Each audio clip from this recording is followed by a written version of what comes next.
Hello everybody. Sorry for no videos anytime recently, but winter is upon us. I spent most of my morning clearing out a path over to the big old land and sea. Since my last video, not a lot of progress was made. Had an overheating issue, and being that it was overheating, we didn't take it out again or do anything. I ended up just parking it underneath this awning here. I had to dig down into the ground with my tractor about 6 or 8 inches to be able to clear the top up there, and it is tight. Not kidding.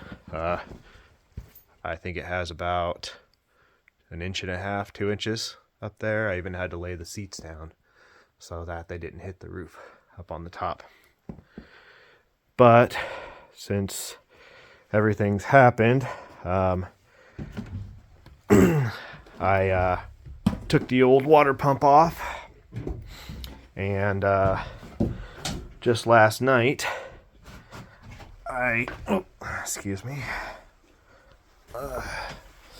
just last night I installed this brand new water pump, put the belt on it, and today I'm getting ready to redo some wiring and put the heat exchanger back on and fill it up with coolant and maybe run it for a while. Let me show you some of this wiring, what's going on down here. Turn on my fancy thing. So I don't know if y'all can see what I'm seeing, but that's the majority of the wiring in it. It worked for a little while, but that's just a fire waiting to happen. So I'm gonna redo a bunch of that. And I did recently. Oh, hi Soka. Hi honey. I did order a new full distributor with electronic ignition, so no more points, none of that stuff. And it's on order, should be here in a week or so. So that's the plan for today, is get this thing fired up using the old distributor, making sure everything runs and works good before that new distributor gets here, and deal with the snow. It's gonna be cold, so hopefully I can get this all spliced together with another video, get you guys an update here pretty soon. First things first, this is my alternator tensioning bracket. You can see there's a shiny spot right there. Does not fit with the new water pump, so I'm going to take it over to the grinder and do some custom modifications. So there's that. See you guys soon.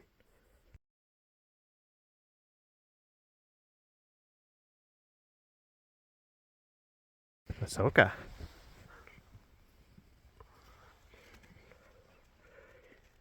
Ready? 1, 2, 3. You got it. Good girl. Ready? Ready? Go! You missed it. Playtime's over.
Thought y'all might like to see this. I don't have a strainer that my wife would let me use for coolant.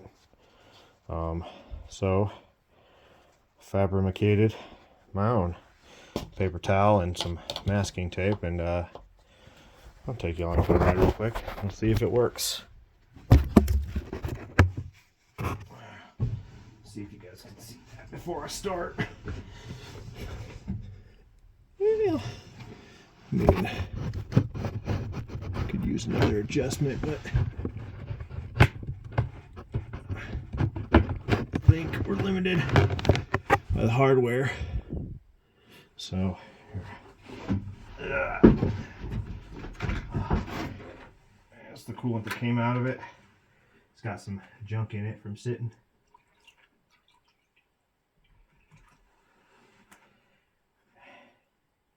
It's working. It's going to be real slow, but fill it up and let it sit.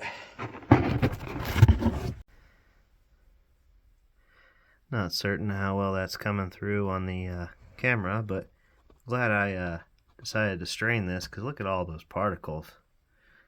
Feeling like that old water pump that was in there was definitely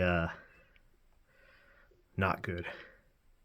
But yep, this is the very bleeding last of the coolant that was originally left in there. Should have replaced it, didn't. Mostly just because it didn't freeze, and I'm going to be diluting it with some new coolant that I have here. Well, new old coolant I've had laying around for a long time that's never used. And I'm going to run it for a little while and then get some test strips, and I'm going to test the coolant and check the levels and make sure that it's cooling all properly. And if it isn't, then I'll change it out and we'll go from there. But at this point, this is the free option. Use the stuff that was already in there and, you know, mix it with whatever I spilled in there, and yep, go from there. So I'm going to be taking off the outdrive here in a minute. I am putting a new impeller on it soon, so no reason to worry about running it with the burning up the old impeller, but I got to take the outdrive off anyway. So until then, I'll just be taking that outdrive off, probably putting it in my other shop, out of the weather and maybe out of the cold, and then sometime in the early spring before we use this boat, I'll replace it with the new impeller, but I don't want to replace it until I absolutely have to. So there it is. I'll let you guys know if anything cool happens between now and then.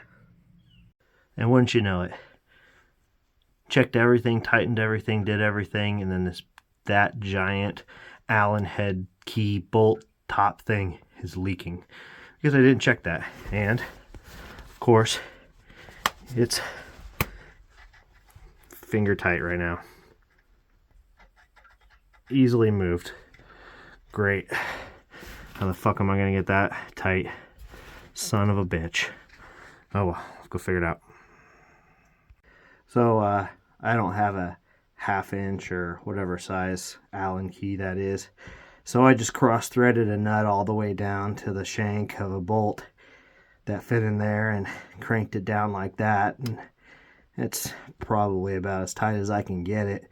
If it still leaks, I'll probably end up just changing the coolant out completely anyway and just pulling it off and putting some Teflon tape or some RTV or something on there and fixing it. But this worked for right now and didn't cost me anything, so woohoo. Well, I wanted to show you all the startup and all that stuff, and the big problem with that was it took about 45 minutes for me to get fuel into the carburetor. Looks like the automatic choke does not work on this carb, so I'll either have to do something about that or figure it out later. Right now I got it at a high idle, so we'll put it down to a regular idle here, see if it'll idle for me.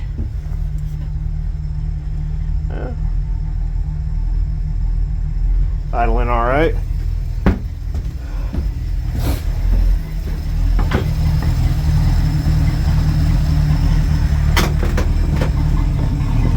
guys around. Actually, oh, that's smoky. I just pulled the drive away, so I'm gonna let it idle and run out for a little while, get warmed up and check the temperature and do all that. And funny thing is the water temp gauge isn't even connected right now, so I'm gonna have to figure that out before I go too much further. And of course we got a little leak right there. Makes sense. I'll try to crank that down a little bit and see if I can't get that to come around. Sounds like it's got a mist to it, probably one of the spark plug wires. I've got that new distributor on order anyway, so not super worried about that. But overall, at least it's running.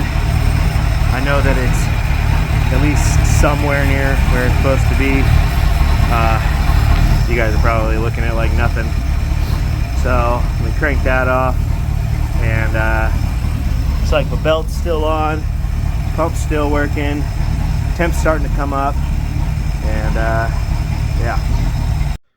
Well, I hate this time of year because it's about 3:45 and it's already getting dark, although it is beautiful out right now. Maybe I'll take the dog for a short walk down the paved or slash gravel road. The engine, I'll show you real quick. Got up to temp.